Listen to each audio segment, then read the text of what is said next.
কি কি রান্না হবে এখন? এই যে এখন কাতলা মাছের কালিয়া, ওইদিকে চিকেন কষা, ট্যাংরা মাছের ঝোল। ট্যাংরা মাছের ঝোল? হ্যাঁ, একদম। আচ্ছা ওই ঝাল যাই বলো। আচ্ছা আচ্ছা, টোটাল কত কত আইটেম করছো তুমি? আজকে হয়েছে তোমার মাছের মধ্যে আছে কাটাপোনা আছে, চারাপোনা, পমপ্লেট, পাবদা, চিংড়ি, কাতলা, ট্যাংরা মাছ। ও আর কি আছে? মানে শুনতে হচ্ছে মায়ের কাছে। চলে যাচ্ছি তো, এত মাছের আইটেম। আরে মাছের আইটেমে কি করতাম? মাছের ডিমের বড়া, মাছের ডিমের বড়া। এই যে এখানে হচ্ছে পুরো চিকেন দেখো। আচ্ছা, চিকেনের সাইজটা একটু দেখো আমাকে। হ্যাঁ, এটা। দেখো চিকেনের সাইজ কিন্তু বেশ বড় বড়। আর চিকেন থালি তো বেসিক্যালি চিকেন থালির দাম কত তোমার এখানে? চিকেন থালি হচ্ছে তোমার ফুল প্লেট চিকেন 110 আর হাফ আচ্ছা। প্লেট হচ্ছে 70। 70 টাকা। হ্যাঁ। ওকে। আর তো মোটামুটি দেখে হচ্ছে এখন কিন্তু রান্না বান্না হচ্ছে। রান্না বান্না কমপ্লিট হতে কতক্ষণ সময় লাগে?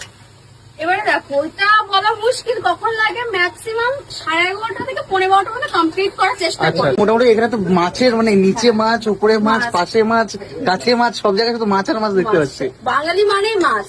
আচ্ছা। বাঙালি মানেই মাছ। আচ্ছা, এখানে রান্না হচ্ছে আর ওই পাশে কিছু হচ্ছে না যাবে? হ্যাঁ, ওইদিকে হচ্ছে তোমার আমার সবজি ভাতের ভাজাটা চলছে। আচ্ছা এই দেখো। দেখো। আজকে যেমন উচ্ছে আলু ভাজা হচ্ছে, হ্যাঁ। এখানে দেখো উচ্ছে হচ্ছে। আচ্ছা, আলু এখানে ভাজা উনুন হচ্ছে। রয়েছে রান্না করার জন্য, আর ভেতরেও কিন্তু রান্না বান্না হচ্ছে ওখানটায়। আর মোটামুটি কিন্তু লোকজন আস্তে আস্তে ভিড় করা চালু করছে। আর মোটামুটি লোকজন ভিড় হয় তো কটা থেকে দিদি? সারাদিন আমাদের সকাল 7টা থেকে তো ভাত চলে। হ্যাঁ। সকাল 7টা থেকে ভাত, রাত্রি 10:30 পর্যন্ত ভাত চলতে থাকে। এবারে আচ্ছা। 7টা দিয়ে আমাদের পরোটাও হচ্ছে, ভাতও হচ্ছে। এবারে ম্যাক্সিমাম দুপুরের খাবারটা চলছে, কিন্তু হ্যাঁ। 1টা থেকে রান্না। মানে রান্না কিছু শেষ হয়ে গেলে আবার বসাতে হচ্ছে। বসাতে হচ্ছে, মানে আমাদের গ্যাস ফাঁকা যায় না, করতেই হচ্ছে। মানে কত, মানে 12 ঘন্টা কি এর ভিতরে দিয়ে আমরা দিচ্ছ? কিন্তু ভোর 4টায় আসি। আচ্ছা। ভোর 4টায় আসি, রাত 11টায় বাড়ি যাই। মানে মা বাবা দুজন রাত 11টায় বাড়ি যায়, দুজনে ভোর 4টের সময় আসে। আমাদের এখানে হচ্ছে ভাত হচ্ছে, দেখতে পাচ্ছ 6 কিলো। ভাতে একটা স্পেশাল জিনিস দেওয়া থাকে, সেটা আমার বাবার স্পেশাল। বাবা এক সেকেন্ড, ভাতের স্পেশাল মানে চিকেন স্পেশাল, শুনেছি মাটন স্পেশাল, মাছ স্পেশাল, ভাত কবে থেকে স্পেশাল হচ্ছে? বাবা মেয়েরা এসে থাকবে, যে লোক ভাত খাবে এরা মনে হচ্ছে খেয়ে দিয়ে খাচ্ছে। কেন এরকম কেন? এরকম জিনিস দিতে হয়েছে। এক সেকেন্ড। হ্যাঁ, আবার বল। মানে স্পেশাল কেন কাকা?